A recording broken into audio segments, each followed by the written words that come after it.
વિદ્યાર્થી મિત્રો, હવે આપણે જોઈએ ધોરણ 11 પ્રકરણ 3 સમતલમાં ગતિ. તો આપણે આગળના ચેપ્ટરની અંદર ભણી ગયા કે સુરેખ પથ પર ગતિ, બરોબર છે. તો એ કિસ્સાની અંદર આપણે દિશાઓને ધ્યાનમાં લેતા નથી, કારણ કે જ્યારે સુરેખ પથ પર ગતિની આપણે વાત કરતા હોઈએ ત્યારે બે જ દિશાઓ મળી શકે આપણને. કાં તો આગળની બાજુએ પદાર્થ જતો હોય, કાં તો પાછળની બાજુએ. એટલે આપણે એને ધન દિશા અથવા તો ઋણ દિશા એવી રીતના જ દર્શાવીએ છીએ. પરંતુ જ્યારે કોઈ પણ પદાર્થ કે કણ સમતલમાં ગતિ કરતો હોય, એટલે કે દ્વિપરિમાણમાં ગતિ કરતો હોય, અથવા તો અવકાશમાં ગતિ કરતો હોય, એટલે કે ત્રિપરિમાણમાં ગતિ કરતો હોય, ત્યારે આપણે દિશાઓનું ધ્યાન રાખવું પડે છે. કારણ કે દિશાઓના ચોક્કસ ખ્યાલ વગર આપણે એ પદાર્થની ગતિને વર્ણવી શકતા હોતા નથી, બરોબર છે. તો આપણે એ વસ્તુ એક ઉદાહરણ લઈને સમજીએ. જુઓ, ધારો કે આપણી પાસે કોઈ એક પદાર્થ અથવા તો કણ અહીંયા આકૃતિમાં દર્શાવ્યા મુજબના સ્થાન ઉપર છે. હવે આપણે ધારો કે એમ કહીએ કે આ કણ જે છે એ 5 સેન્ટીમીટર પ્રતિ સેકન્ડ થી ગતિ કરે છે, અથવા તો 5 સેન્ટીમીટર પ્રતિ સેકન્ડ એનો વેગ છે. તો આપણે એવું પૂછીએ કે ભાઈ 1 સેકન્ડ પછી એનું સ્થાન શું હશે? તો તરત આપણને ખબર પડે કે ભાઈ 1 સેકન્ડમાં એને 5 સેન્ટીમીટર અંતર કાપ્યું હશે. તો એના મૂળ સ્થાનથી આપણે 5 સેન્ટીમીટર અંતરે એનું સ્થાન દર્શાવી શકીએ, બરોબર છે.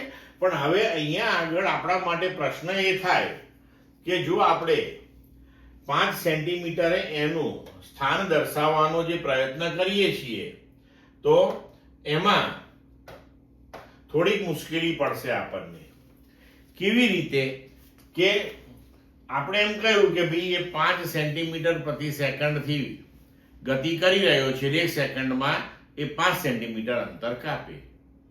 પણ આ બાજુ જ કેમ બતાવ્યું આપણે કે 5 સેન્ટીમીટર આમ ઉપર ના હોઈ શકે? હોઈ શકે છે. તો 5 સેન્ટીમીટર આમ ડાબી બાજુએ ના હોઈ શકે?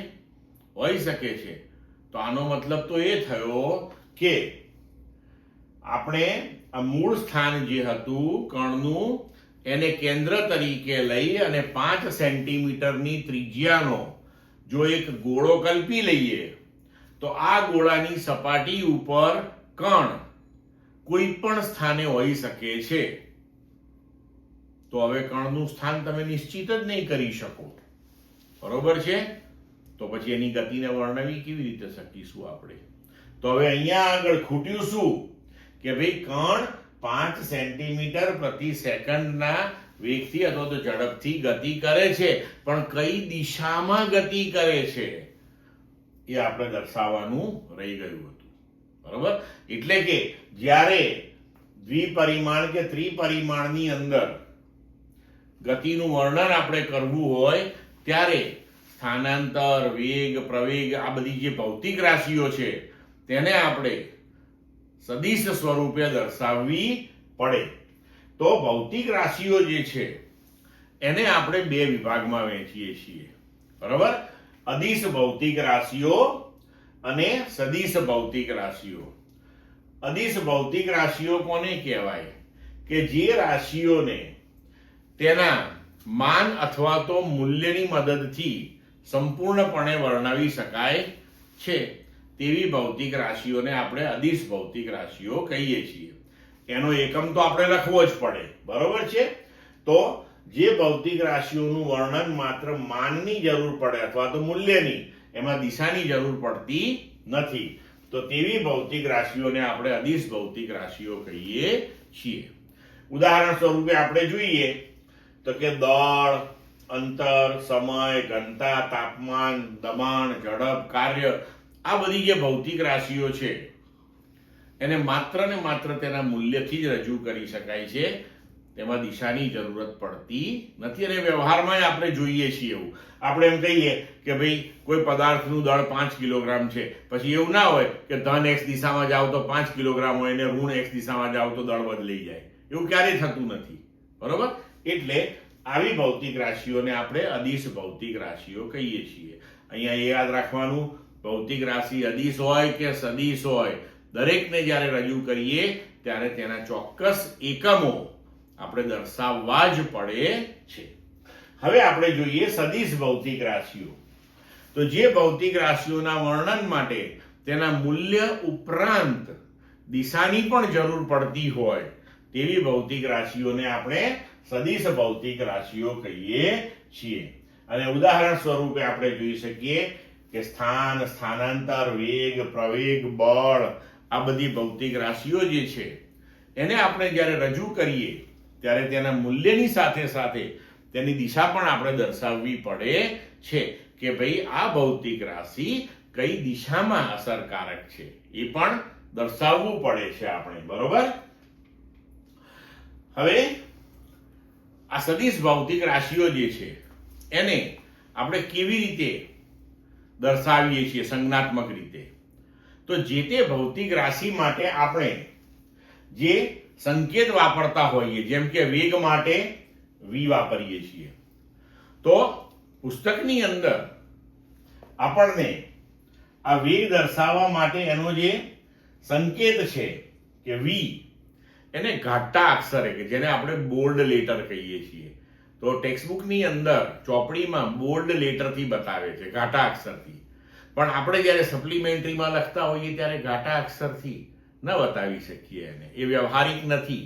એટલે આપણે જ્યારે સદિશ ભૌતિક રાશિને દર્શાવીશું ત્યારે તેનો જે સંકેતાક્ષર છે, એનો જે સંકેત આપણે વાપરીએ છીએ એની ઉપર આવી રીતે જમણી દિશા તરફ જતું હોય એવું તીર મૂકીને આપણે એને સંજ્ઞાત્મક રીતે સદિશ દર્શાવીશું, બરોબર છે.